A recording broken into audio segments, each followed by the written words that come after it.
సంతృప్తి ఉండదండి జీవితం పట్ల.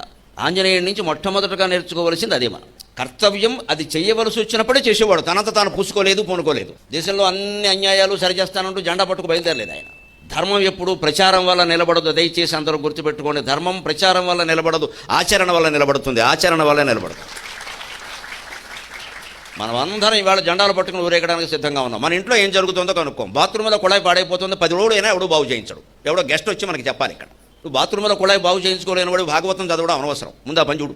ఇంటి పనులన్నీ అశ్రద్ధ, ఒంటి పనులు అంతకంటే అశ్రద్ధ. పైన ఏదో పూసేసుకుంటే అయిపోయాయి డెకరేషన్, లోపల ఎంత కూడిపోయినా పర్వాలేదు. మన ఇంటి పని, మన ఒంటి పని రెండూ మర్చిపోయి లోకాన్ని ఉద్ధరిస్తామండి మనం. ఆంజనేయుడి ముందు తన శరీర బలం చూసుకున్నాడు. అవసరమైనప్పుడు నేను సముద్రం దూకాలంటే ఎంత బలం ఉండాలో నిర్ణయించుకున్నాడు, అంత బలము సంపాదించుకున్నాడు. దాన్ని అవసరమైనప్పుడే వినియోగించాడు. కర్తవ్యం అన్నప్పుడే లేచాడు, లేవలేదు ఆయన. అది కూడా జాంబవంతుడు వచ్చి చెప్పాక లేచాడు.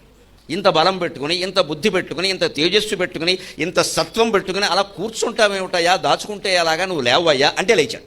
అది ఆంజనేయుని యొక్క గొప్పతనం.